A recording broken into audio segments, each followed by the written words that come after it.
For everyone who doesn't know who Stephan Moccio is, you probably know the song Wrecking Ball from Miley Cyrus. I came in like a wrecking ball. Did Miley add anything to it when she sang it? You know, listen, it's a tough one to answer.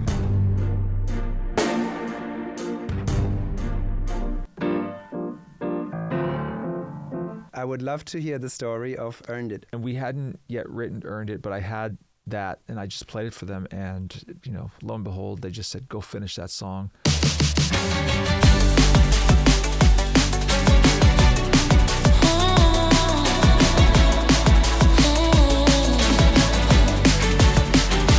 Welcome to another episode of Songs You Know, and I have a very special guest today, Stephan Moccio or Moccio. Is that right? It is right. Moccio or Moccio? Moccio. Okay. Moccio Italian. It's just Moccio is Italian. I love the Italians. And I love Italy's most beautiful country in the world. I would say. It's up there. It could be for me as well. I was just there recently. I was just going on about how great the bread. Everything. Like everything. But okay, before we go there, for everyone who doesn't know who Stephan Moccio is, you probably know the song Wrecking Ball from Miley Cyrus, or you know 50 Shades of Grey, the one song that defines 50 Shades of Grey, Earned It by The Weeknd. And another song on 50 Shades of Grey that earned you Grammy nominations and all kinds of, even an Oscar nomination, right? Oscar nomination as well, yeah. Incredible. Yeah. And then you were also a judge on a television show. On the Got Talent franchise. Wow, you did your research. I did my homework. Oh my goodness. Yes, we're going to go there today. And you wrote an Olympic theme song. That was a pivotal moment for me in my life. Wow. Absolutely, yeah. That's absolutely incredible. Still remains, I think, the biggest musical moment for me is the Olympic song. And then, of course, you had a hit with Celine Dion and yes, and some other artists like Andre Bocelli, Sarah Brightman, Josh Groban, Avril Lavigne. You name them. Mm-hmm. You name them. Yeah. Big career as a writer. Big career, like you. Yeah. And then you also went into doing your own thing as a piano performer. I did. Which I'm very interested about. But before that, I would love to hear the story of Earned It. I mean, you know, Earned It was, you know, we're two, you know, Toronto boys. We have Abel Tesfaye and Jason Kenville were the first two. Jason, who goes by Dahila. So Dahila is Abel's right-hand person as well when it comes to songwriting, and as is Belly and many of those great writers in his camp. It was 2014, I remember, and I had been hearing about this kid because we're both from Toronto, who had an incredible voice, and but we never knew each other in Toronto. And our studios, my studio was on King Street. He lived, I think, off of Queen Street. We were so close to each other, but we never met until 2014. And then Earned It was, you know, rather simple. It's Abel that Friday night that we met.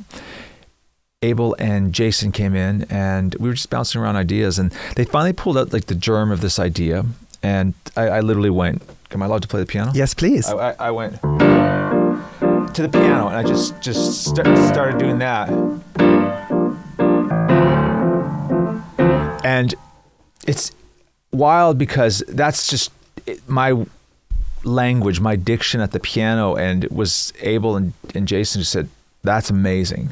Just record that. And that became sort of the foundation for the song. And we hadn't written the song yet, but we knew that we had something special that night. And I had the string sound, those marcatos, and those are actually the VSL string libraries. I mean, so they're real samples, and eventually I put in some real cello over top of that. But the core of that sample, what you hear on Earned It on the final production, is the VSL sounds. So we just had this. It was just the waltz. So, and I was already working on the film 50 Shades, and Abel already had a song on it as well. I had one with Skylar Grey called I Know You. Mike Knobloch, who we both know, had championed the Skylar song, and that was... you say Mike Knobloch? Knobloch, yeah. Knoblauch. Knoblauch. No, it's Mike Knoblauch. Is that how you say Knoblauch? German. Okay, there you go. It's the German word for garlic. Oh, I didn't know that. I'm going to have to call him Mike after Knoblau. this. No, he's sensational. He does music supervising at NBC Universal and has, for both of us, really gotten some great songs into movies. Mike is legendary. And, when he champions a song, he champions a song. But the catch with Earned It was that I was already working closely with Dana Sano, who's the music supervisor on 50 Shades, and she's one of the premier supervisors in the world, and Sam Taylor Johnson, who is the director of the film, and it was Sam and Dana who called me in, and we were temping I Know You with Skylar as the end credit for the movie, but they wanted to change something in the movie that required a sort of R&B track. And it was that simple. I went to the cutting room, looked at it. They wanted a sexy song. They wanted a sexy song, and we hadn't yet Earned It, but I had that, and I just played it for them, and lo and behold, they just said, go finish that song, watch the movie, which we did, Abel, myself, and Abel is The Weeknd. Abel is The Weeknd, sorry. Yeah. Abel Tesfaye is The Weeknd, yes. And then there was 4 of us who ended up completing that song. It was Abel, Jason, Belly, and myself. And you've done more with him after that, right? Yes. That was sort of like the first of a bunch of other tracks, because that was his breakout. I mean, he had mixtapes, he had like the trilogy and everything else preceding Earned It. He was already blowing up.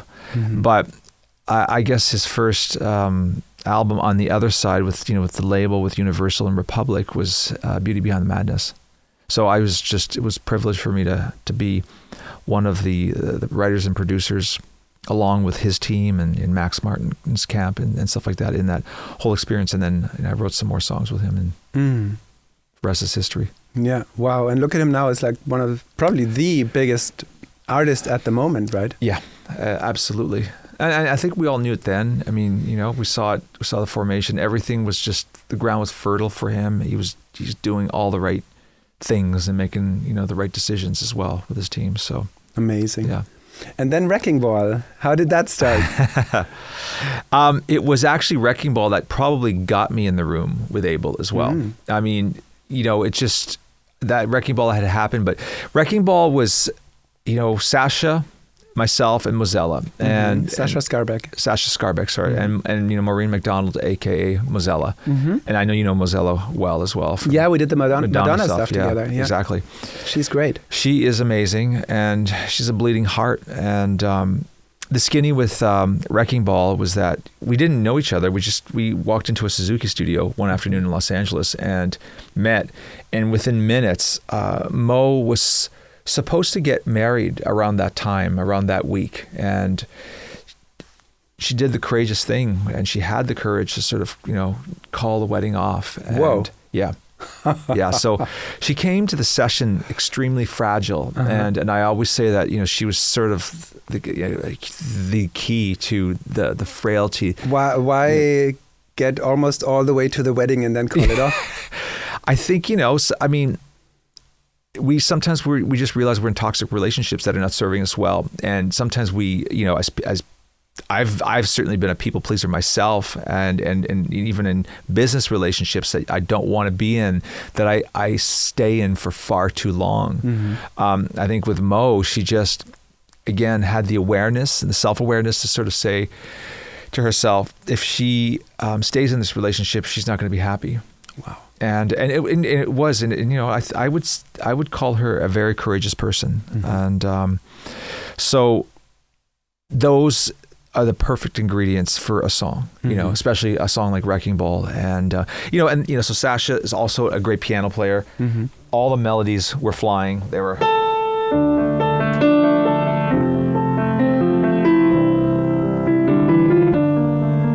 I think this was the first melody, because I mean that by itself is so beautiful gorgeous, already, right? And yeah. there's this.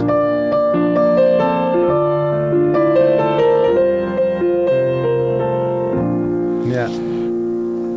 Those happens ultra fast, and for about an hour we were stuck. And then someone came in like a wrecking ball. And then there was this melody. It was just a piano melody.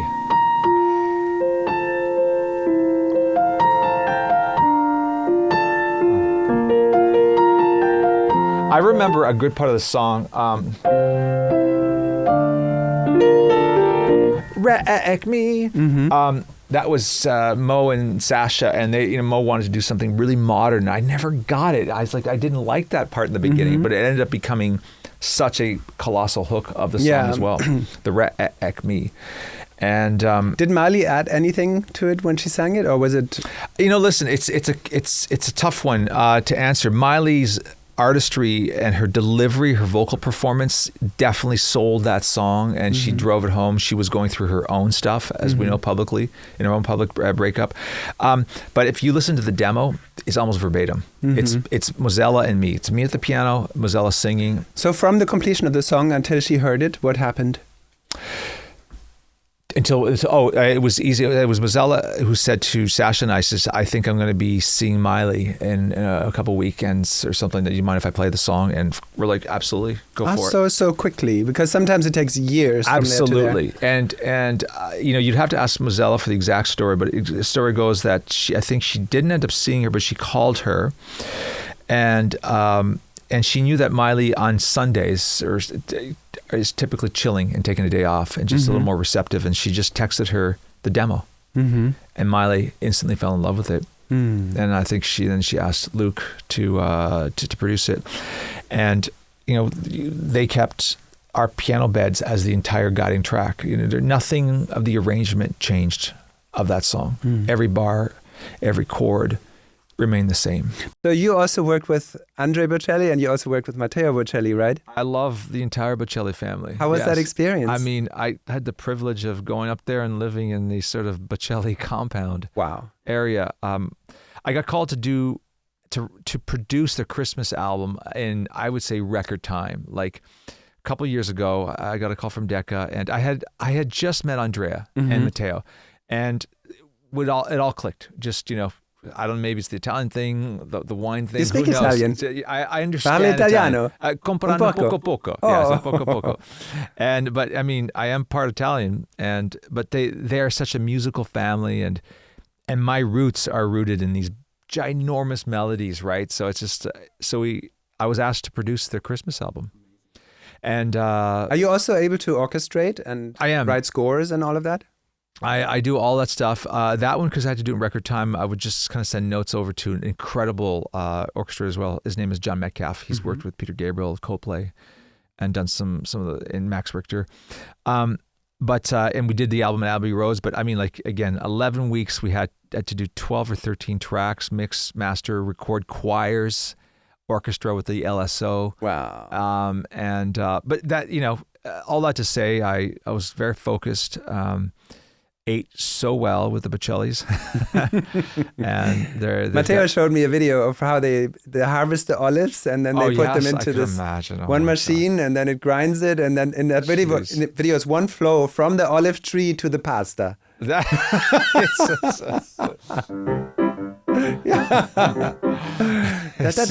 Pasta.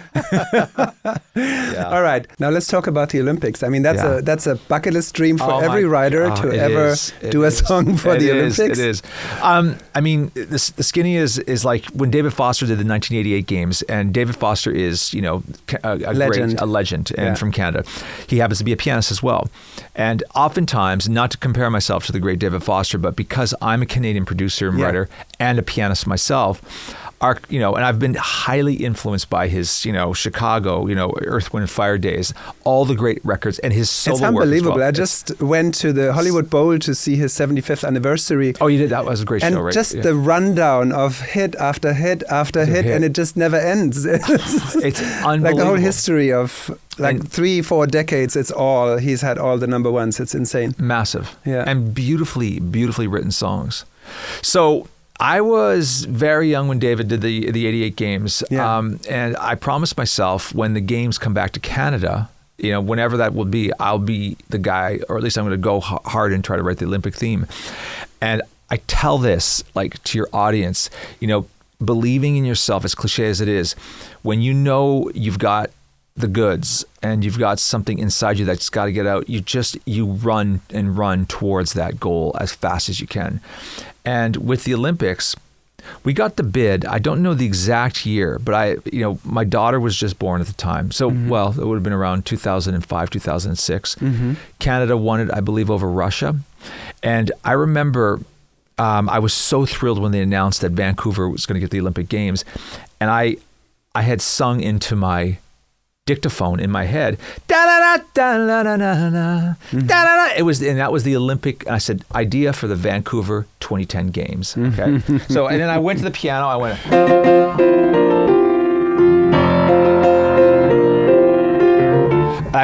I worked out the idea, and finally just cut to the fact I met this guy called Alan Frew, who ended up becoming my co-writer on the song version of the Olympic song. But he happened to know the head of the Olympic Consortium at Keith Palais, and we just had dinner and played the song and the theme that night, and basically at the piano, and they basically said, congratulations, you have the theme. Wow. For the Olympic Games. Yeah, it was that powerful. And I went on and I composed 257 cues. And it became a song, an anthem, a acclamatory anthem. I worked with the Toronto Symphony Orchestra, the Montreal Symphony Orchestra, got to do all the arrangements. And but there's an important step in there that I'm bypassing, and it wasn't just as easy as playing it that night. I also did a demo. And back then, to get an Olympic theme, you have to, sometimes a certain level of executives may not have the imagination it takes to hear the choir and to hear the orchestra. So that was when I purchased my VSL string library. And that's a $25,000 collection. Wow. And it was a risk I took. And I also hired a little string section and a choir, like a children's choir. Whoa. So I spent a lot of money on that demo. Yeah. That I was willing. It was about $47,000 Canadian after all said and done. I was willing to just say goodbye to if I didn't get the gig. Amazing. So it was big risk, big gain. You bet the farm on the song. Yeah, I did. And it worked. And it worked. And the money came back tenfold. But I mean, it's an important thing sometimes, because a lot of people they're waiting for somebody to give them the answers, and the answers are not, they're always here. Yeah. You have to start the fire yourself. So that's the lesson. Listen to that inner voice. Yeah. And with everything. How do you separate that inner voice from the wanting, or like, how do you know this is divine intervention, or it's like a real inner voice versus I want this, and Oof. That's a tough question, because I mean, you have to. There's a fine line between being crazy and actually just being confident. Yeah. And you have to really understand, like I said just earlier, that you have to understand that you truly have a God-given gift that is as good as every other great artist out there. And that, no one's going to come. My mom used to always say, she was very influential. She's a musician herself, but she says, Stephan, no one's ever going to serve you in life. Mm-hmm. So you have to go get it yourself. And I know you know this as well. I mean, you've traveled. Look how far you've come. You've moved from a whole different part of the world, come to Los Angeles. I did the same thing as you. I moved a family over here, a young family, Wow. when I was 40 years old. It's just like, you have to know that you've got something to offer this town. Yeah. Because this town will eat you up in seconds. Yeah, it's like you come to this new town and nobody wants you there. Nobody cares about you. No one knows you. And you kind of have to start from zero and say, hey, I exist and I can do this. Correct. And look, I can do that too. And correct. This is why you should like me. Yes, exactly. It's so hard. This is why you should like me. Exactly. Really difficult. Yeah, we've both gone through this fire. We have. Yeah, so it's a good life lesson. It felt like going to college again, or I've never been to college, but no. I have a university degree. I'm a doctor now in music. You're a doctor. Yeah, I have an honorary doctorate. Wow. But I have a whole university degree as well in performance and composition. That's incredible. And but I mean, you have different phases that you're constantly reinventing yourself. Even as a writer, you have to reinvent yourself. I mean, right now, we're just talking before how 2015 was a very fertile time for you, as it was for me. You're in the height of your success, and as I was as well. And here we are 10 years later, having a friendly conversation and exchanging ideas, but so much has changed in 10 years. so much. How would you sum it up? Well, I mean, two things have happened. You know, the streaming is completely topsy-turvy and turned everything on its head upside down. Yeah. So, and that's one thing. So, and where you and I are self-sufficient writers. You can write. Toby could write a song by himself. Stephan could write a song by himself. But now we've got 8, 9, 10, 12 writers a song because I think APG started that, right? Yeah, well, sure. It's like every song, 12 writers. 12 writers. I mean, all the A&Rs. Yeah. I mean, and it's frustrating because sometimes you end up acquiring writers when they're not even a writer. You know what I mean? Because the business model has changed, because there's no more money to be made in the mechanicals and sellings of song, because streaming has just thwarted us. It's cut us at our feet as writers. So we got to think of different avenues, you know, even do podcasts and stuff like that, and just be smart with how we are being creative. Because I think for creative people, the most important thing is to remain creative all the time. Otherwise, it will kill your soul. That's true. And then the pandemic again just kind of came in and slaughtered us for a minute and reminded us that, you know, I think the pandemic did some great things. It brought us back to singer-songwriters for a second, because we came back to that good old-fashioned, I'm in my bedroom, I'm with my guitar, I'm with my piano, I'm with acoustic instruments. Yeah. And it brought out some real talent. I mean, Lizzie McAlpine being one of them, you know, who I'm a big fan of. Same. Yeah, Same. Okay, we have a new segment at this podcast for our Patreon subscribers where you can call in and ask your own questions. So we have Merlin from Germany asking a question. Oh, cool. Hi. Hi, Merlin. What part of Germany? Munich. Oh, geez, I'm going to be there, like I said, in a few weeks. That's great. That's Nice. lovely. What's your question? Okay, so yeah, I have a few questions actually, if that's all right. Go for it. My first one would be like comparing for you doing like normal music and music for like film or TV. What of that is more fun to you? Like what's like the difference in the Great question. Yeah. Okay, so my career is basically, let's just divide my career into 3 segments. Okay, we have the songwriter producer dude, who I am, right? Working with other artists.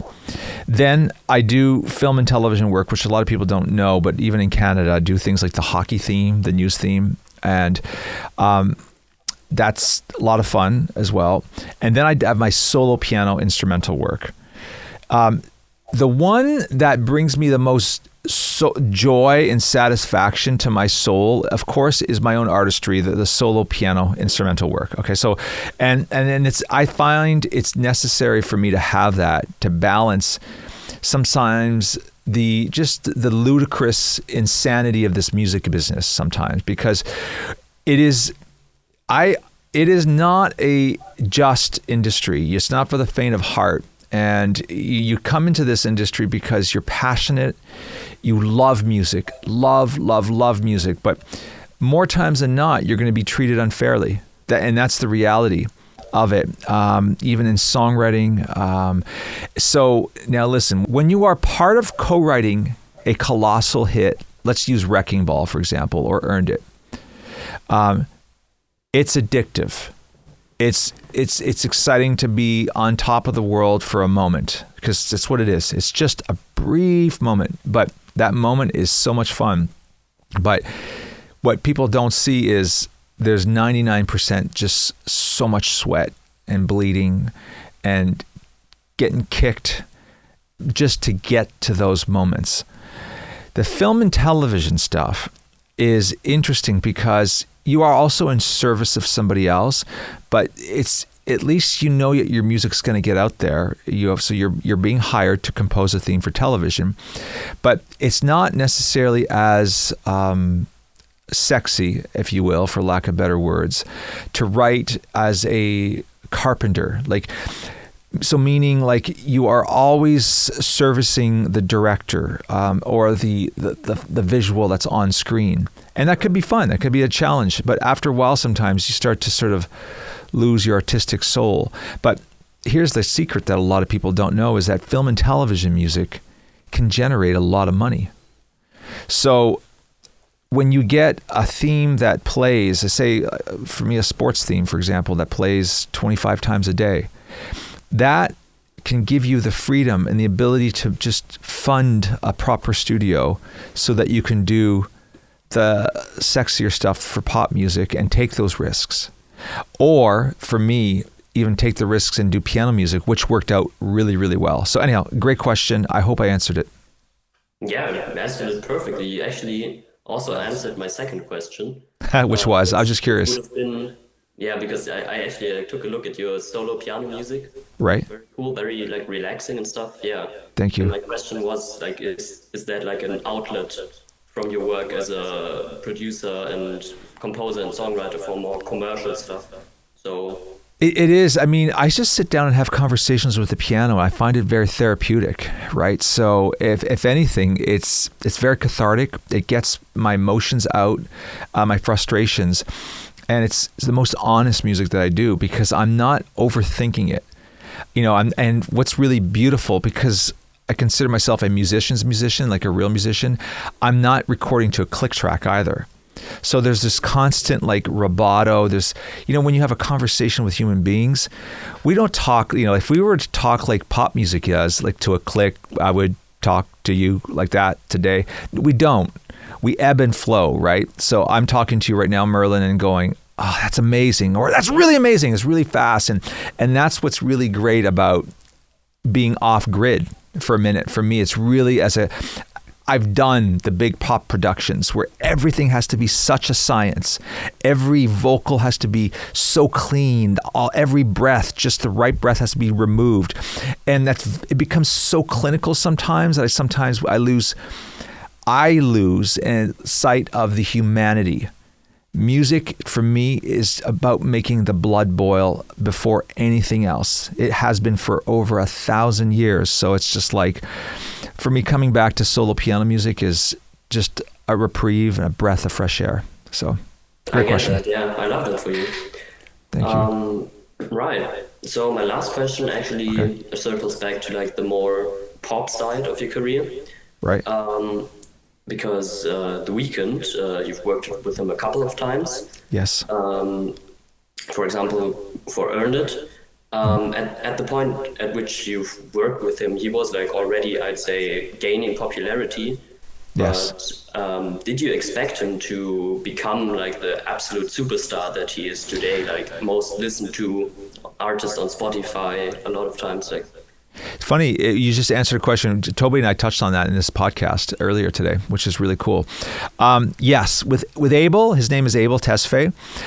Abel has everything, had everything then, and has everything in place with, you know, solid management and the record label behind him, the kind of future plan, the endorsements as well that he was already eyeing then, his alignment with certain brands. And, you know, there's a lot of elements that need to come in to happen. You know, I want to believe that great music is above all, but it's not the case, especially now. It's not just, you know, there's just 100,000 to 120,000 songs being released a day now to Spotify. And, you know, it takes more than just a great song to get out there. It takes great marketing. It takes great campaigning. You need to stand out. And so with Abel, with The Weeknd, I had a really good feeling that it was going to sustain. And plus, you know, I know him well enough that, you know, I always called him a really elaborate and just a beautiful student of pop culture and pop music. It was just, you know, going back to what was famous 20, 25 years prior to him and wanting to bring that back. And that's, you know, a smart thing. And he still does that now. all right, yeah. Thank you. That makes a lot of sense. Thank you. Thank you for Thank you taking for the great time questions. to answer my questions and for this opportunity. Thank you, Merlin. Thank you so much. Hi, Lexi. Nice to see you. Hi, nice to meet you. How are you Nice to meet you. doing? Nice to meet you. I'm fabulous. How about you? I'm doing pretty well. It's an honor to be on here and Well, answer you some are questions. like one of our first ever call-ins. Awesome. Well, I have a couple questions if I'm good to go Bring it for on. it whenever Bring it you're on. ready. Yeah. First thing I was wondering, when you're creating something, how does it come to you? Do you feel like you actively think up each note or have like Yeah. music theory approach to it? Does it come to you? Do you hear it? How Every does that go? approach. I think I learned early on there's no rules, right? There's like I've had songs where the idea comes in my head, I go work them out on the piano. Sometimes, a lot of times, melodies just kind of come through my fingers, right? So it's just patterns in the way I play and the way I voice my piano chords, that the melodies are just on the tip there. And sometimes you end up sadly mailing it you walk into you go, I don't have any inspiration today, and you just fall back into these patterns of because we as songwriters have a plethora of tricks that we can pull out, all the chord progressions, the ones that we know are the pop progressions. And then we hope that we stumble upon a top line or a melody. In LA, it's this word top line. It took me years to get used to because, melodies come through my fingers. So I also see myself as a melodist via my fingers or sometimes just my sheer musicality. So anyhow, but when it comes to producing, everything then becomes very theoretical and scientific for me. So, you have to, what I love to do, here's a trick that I do when I'm playing piano on a track, like say if I'm playing on Abel's track, The Weeknd, I will cut myself recording 5 to 10 times the exact same song. It's usually by the third, fourth take that I start to get really into it, and I'm not thinking and overthinking it. And that's when everything is dropped. The technique and the overthinking merge into this osmosis of like, I'm now one, and everything. And typically I get the juice in those after take 3 or take 4. And that's just my trick of doing it. Oh, that's awesome. That's super cool. I feel like that kind of leads to my next question. You kind of answered it a little bit, but do you feel like you're a vessel for music to flow through you, if that makes sense? Or you're like the active creator? I say 2 things though. To write songs though, without sounding lofty, first of all, I do feel like I have a gift. I think all of us who are in this, we know that we do, but that gift's not going to work if you don't go to the gym every day. Do you know what I'm saying? So if you don't show up to write a song, some of my best songs, Wrecking Ball and Earned It, for example, are on days where I was exhausted and I almost didn't go to the session on both of those days. I had to fly in from Canada to get to do the Wrecking Ball session, and I had just been in LA 3 days prior. For people who don't understand, a flight from Toronto to LA is six hours and a bit. And, one of my publishers got me in the room with these writers, and just lo and behold, it worked out. But so I think, as a writer still, you have to show up at your instrument. I always say, go to your piano, you'd be shocked in what happens.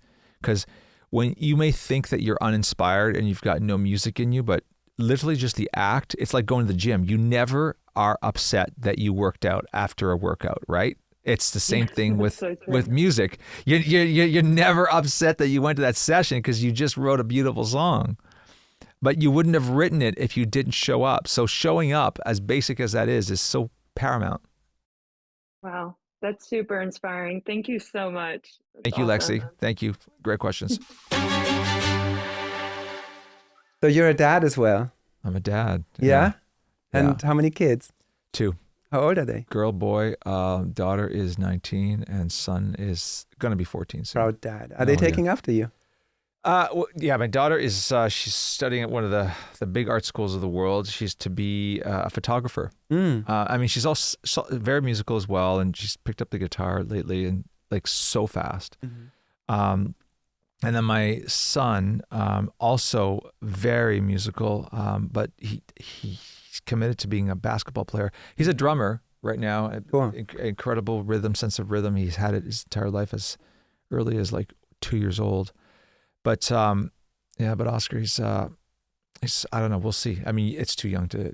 Who knows? I put no pressure on the children to become, to try to follow in the father's footsteps or the mother's footsteps if they're creative. I mean, sometimes I think just them being in proximity of what I do, just kind of seeing what I do, will either do one of two things. It'll turn them off because they see the struggle sometimes, because there's so much struggle despite all the success, or they'll see that is just the life that they want and need.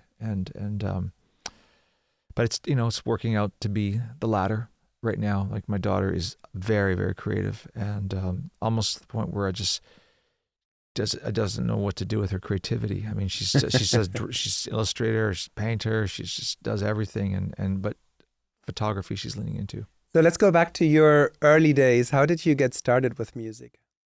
I was 3. Piano lessons, mom's a pianist. I come from a very musical family. The whole lineage, mom, my grandmother, my aunt, and started taking piano lessons as early as 3, turning 4. Wow. At the conservatory in Toronto. Uh-huh. And I went all the way. I got a degree in so music. age 5, age 6, you were performing already? I was already in the Kiwanis Music Festival performing. What did you play? Show me something. Things like... I mean, I know this one. You know those exact. And doing all those things and yeah, I mean, piano. We had 2 pianos in our home as well. Like, we were not rich family, but we had 2 baby grands. My brother's a pianist as well. He's 2 years younger. He's a music teacher. Oh, yeah. And multimedia teacher now, but growing up it was great because we had the dueling pianos in our living room, so we could play duets. Wow! And that's both. Cool. My brother's a great pianist as well. Just went into a slightly different area of music. So then, age 6, 7, you performed. So age 6, 7, perform. I was introduced to the recording studio as early as age 11. Wow. And that was 2-inch tape. You and I are roughly the same age, and there was no Pro Tools going on back then yet, and digital audio workstations. Yeah. So these fat tapes. Fat tape. Yeah. This 2-inch tape. They're 15 minutes long. You typically would get 3, maybe 4 songs per tape. But I was addicted from the moment I remember I played piano, guitar, and drums on that recording. Mm-hmm. And when I went into the room for playback, that was that moment I said, I'm hooked for the rest of my life. Like, I couldn't imagine me doing anything else. I have a passion for, you know the feeling, yeah. like for architecture and other creative things that I love, but it was music. And were you that young as well? Me? When 5, when 6. did you get hooked? I'm just curious. Just like, well, my parents had a jazz band, and my brother and I, we early on took over the instruments and started our own music and played in their intermissions. That's how we started. Are you youngest or eldest? Younger. You are, okay. Interesting. Yeah. Okay. So it's But also, I must say, one very big influence for me was Keith Jarrett, and I'm sure you're familiar with Keith. I'm a huge fan. Have you ever met him? No, never have. But have you been to his concerts? I've never been. No. But you know who? But in that same league is Oscar Peterson. He's Canadian, and I've met Oscar many times. We were both Yamaha Bosendorfer artists together for so many years, and I mean, Keith, Bill Evans, Oscar Peterson, probably 3 of the most prominent pianists that have influenced my voicings as well. And Chopin? Have you studied Chopin? Well, yeah, we can go down that list. I mean, Chopin to Ravel to Debussy to Rachmaninoff. Can you play the Black Keys from Chopin? You mean? Oh, well, well, I mean, I haven't played that in a long time. My God. Then I went into playing piano bar for the longest time, jazz. So I would play like Misty.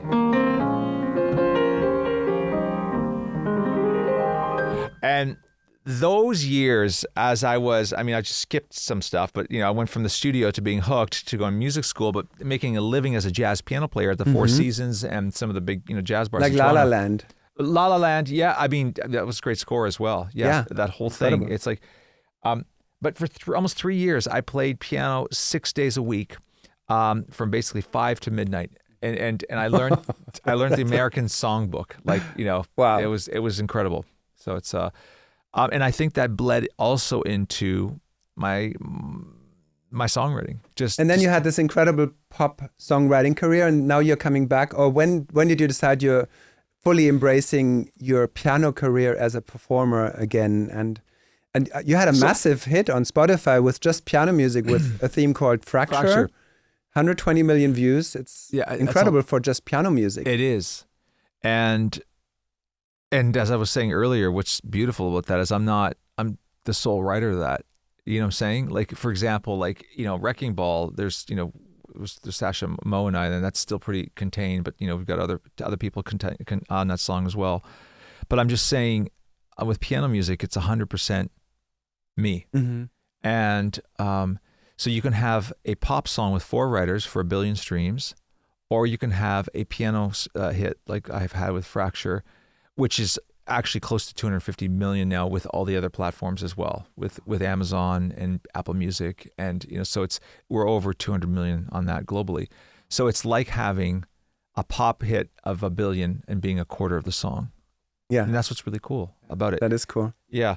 So, but I mean, listen, I was in classical school. At one point, I made a decision that I said, you know, that we've got the Long Longs of the world, we've got the great piano interpreters, and I wasn't going to do that. Because I also understood how to compose music. I understood how to improvise, and I understood the relationship. I said I wanted to make my own music. So I finished my degree in university just to complete it, because it's important to complete things sometimes. I find we know in pop music, the most successful writers and producers are the ones who complete. Did you hear that thing about Berkeley? I think Leve said it, that most successful Berkeley students have to drop out of Berkeley. And there's very few who actually finish like her and still become successful despite finishing. That's wild said. I didn't know that. Did Levy go to Berkeley? I'm a big fan. Yeah. Yeah, she's great. Same. She's great. She's got a beautiful voice.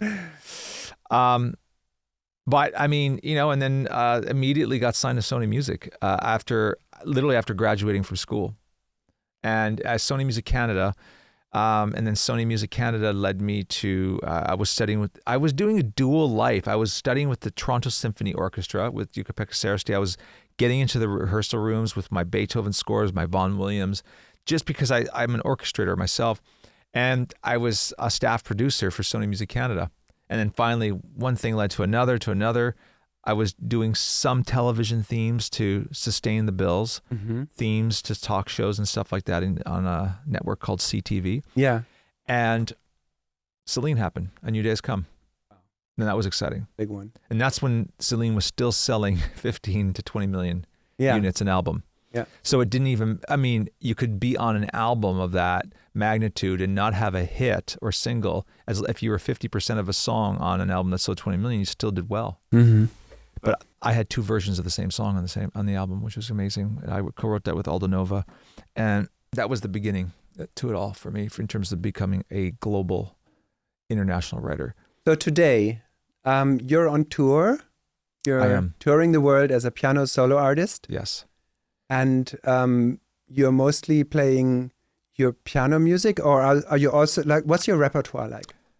Well, I sit down and I improvise and I compose this neoclassical. It's not new age, but it's. I believe the reason why I'm getting streaming success is because I still have the pop like the pop arrangement sensibilities, for example. So like, you know, the trick is sometimes on Spotify, for example, is if you have a song that's really over 4:30 piano instrumental music, it may not get playlisted. The as length, well. so it needs to be short. It needs to be shorter, because a lot of times these editors are wanting to cram more songs or not take up as much space on these playlists to give opportunity for more tracks to just happen. So, even though my music is classical, it's palatable as well. It's digestible. It's not like I'm not trying to like do this like atonal stuff. I love what doing chord that. is that? Like that's an F7, 9 sus. It's like got everything in there, and minor. And is that a real chord? It's a real chord. I mean, you know, I kind of use the other thing. You've got. I think in pop music that's not a real chord. No, it's not. But Stravinsky used it in *The Rite of Spring*. That was a really cool ballet that broke the mold 100 years ago. E major and E flat major, basically superimposed. Wow. But back to your concerts, I want to envision, So- like, especially now, if people in Germany or wherever you're going to tour next are going to buy a ticket to your show, what can they expect? They come to hear themselves think, number one, to just almost let their guards go down. And I storytell as well. I mean, my piano music as well has, I talk about the fact that I'm a father. I talk about the fact that I too struggle with, stuff in life as my children growing up and losing out on those opportunities. And at one point of the show, I'll spend about 20 minutes and I'll kind of like break down some of my hit songs and play them at the piano. Because a lot of them still are, they can be played as, almost classical pieces of music. It's from Celine to Miley to the Weeknd. So I think nobody knows what to expect when they come to my show and they walk out going, wow, I want more. And that's the thing. I just did France, for example, did 3 nights in Paris. And the first night, for example, we were half sold out. And then the second night we were fully sold out because those people came back. And then the third night completely sold out as well because some people came back 3 times and told their friends. And but solo piano is I believe it's the 4th biggest genre now. We've got pop, country, and hip hop, and solo piano music, which means Didn't know that. you should consider it. I want to go do a solo piano album because I want to. people need to just chill and relax. Yeah. And I'm doing these albums for myself, and it just works out that people are responding to them. I went to a Keith Jarrett concert in Carnegie Hall in New York once. Wow, that would have been amazing. What year? My daughter was still in my wife's womb, Okay. and I think she this is just about to. Must have been 2009, and he went on stage just like Keith Jarrett always does. No plans, no idea what to do, and he sits down and starts talking a little bit, and then plays one note when he feels like it, another note, and then breaks out into this incredible journey of improvisation that just happens once in a lifetime. And I mean, what a genius he is at what he does. Yeah, absolutely. I'm a massive fan of what genre he has pioneered there.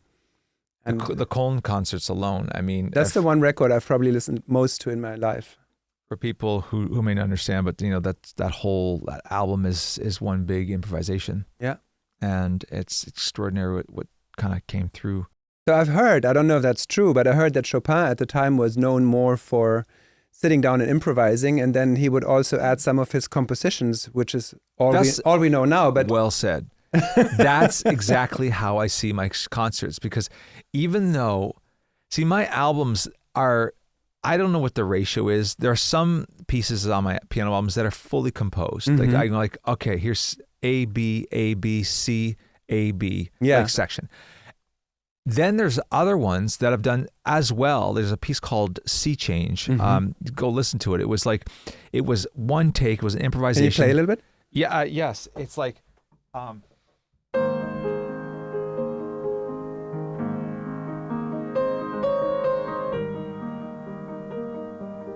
And on the felt, so it has this softness.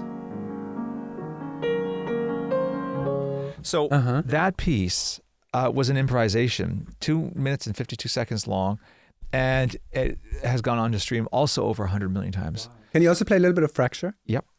Fracture is a very delicate piece.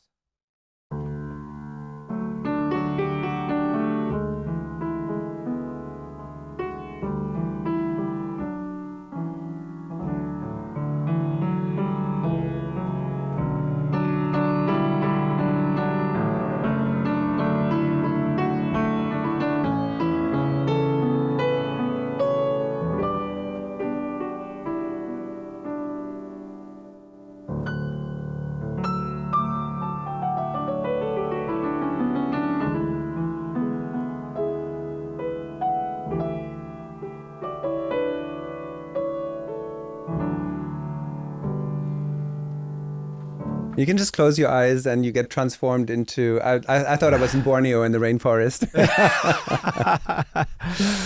Yeah, no, listen, I highly recommend it for those of us who can do that and have, the privilege of having an instrument and proper microphones and can play. It's, in 2019, in 2018 to be precise, I was just kind of tired of chasing the charts and all the stuff, the politics that come with it. Because, I don't know about you, but a lot of some of my greatest pop songs are still shelved. They're still they just haven't gone out there. That's a long story for me. That's a long story. But I'm working on it. Okay. But we have a segment in this podcast, and it's for everyone to guess as well. It's called Guess That Song. Okay, this one, just picture it's on the piano, but I play it on the guitar. Okay.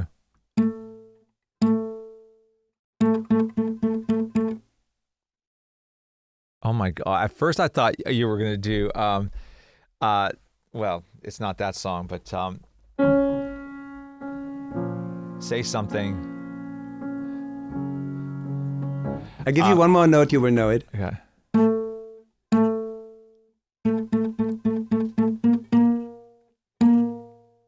Da da da da da da da da da da da da da da da.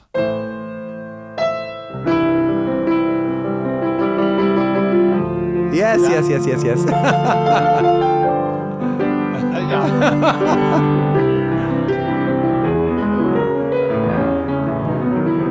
like that. Okay, somewhere there. So, yeah. Okay. So that was when I grew up. This was a massive hit. Yeah. I know why I didn't get it at first. Because I didn't think you would even go there. Yeah, it was. Who was that? Was that Frank Mills? Anyhow, I know that song. That was Richard Kleiderman. Richard Kleiderman playing, yeah. And Ballade pour Adeline. Okay, yeah, yes, Ballade pour Adeline. Yeah, massive hit. Massive. One of the few piano pop hits that just went across all the charts for some reason. Shame on me. I should have had that the first time. Yeah, I grew up that. I remember trying to decode that song when I was a kid. So. Okay, here's another one, and it's pictured on the piano. Okay. I'll play a little more.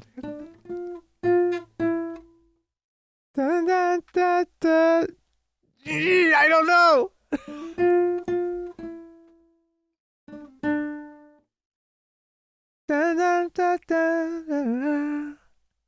No, I.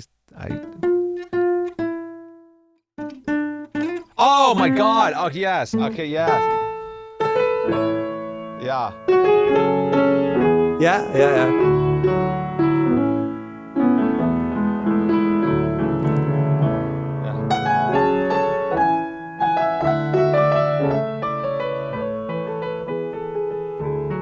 Bruce Hornsby, The Way It Is. I can't That's it. believe it. Yeah, of course. Such a good song. Yeah, you're choosing some bangers here. Okay, bring on. Okay, one last one. We Are the Champions. Yeah. Oh, we did. Very good. Okay, cool. That was fantastic. quick. By Queen. Okay, great. Okay, one very last one, Okay, and cool. I'll give you just 2 notes, and you will know the song. Over the Rainbow. Somewhere. Genius, over the right? rainbow. It's 2 notes, and everybody gets it. That's the one song everyone gets. It's like you could. I mean, I played it in A flat. Yeah.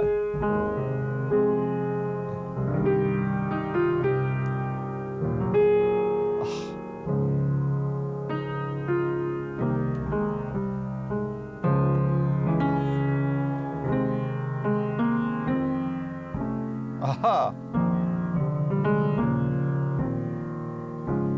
Yeah. Beautiful song. Beautiful song. A few more tips from you for people who want to do what you do. I mean, tips. There's psychological tips, and then there's piano tips. Like some of the best lessons you've learned, you want to pass on, maybe. Showing up, as I said earlier, is a big one. But when I sit down at the piano, and we've got like,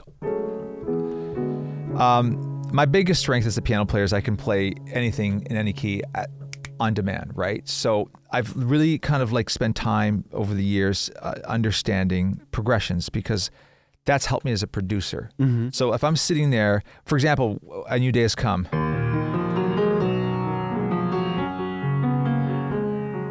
With Celine, I did that.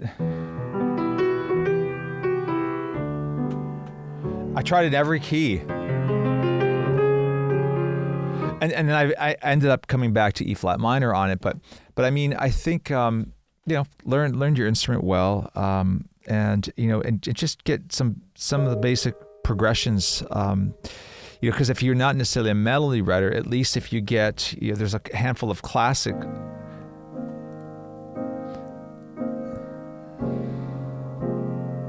I mean, the 1645 is you've written a smash on that. I mean, but you get those under your hands, and then somebody else can come up with but they can come. But so many incredible classic songs have been written over top of some of these progressions. I mean, it's in many ways, Wrecking Ball. I mean, for example, here's a trick: suspensions. So take a song like Wrecking Ball, which is 1, 5, 6, 4. But there's a lot into that progression. There's a suspended chord. And then another suspended. Another suspended again.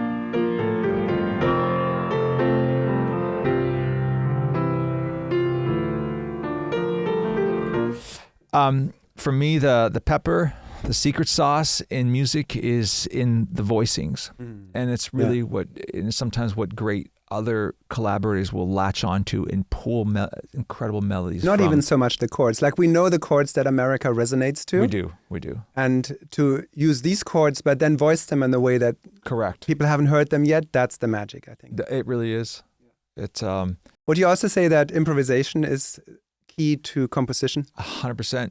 All my beautiful accents have happened. I think you have to be not afraid to make mistakes. Mm-hmm. I always say, sometimes a trick that I do is I sometimes just place my hands on a keyboard. I go, okay, well, where did that land? I mean, that's a beautiful chord. Yeah. And if I now break it down, it's a D flat with a 9 in it, and in it D flat major. But try to come up with these clusters of sounds. Yeah.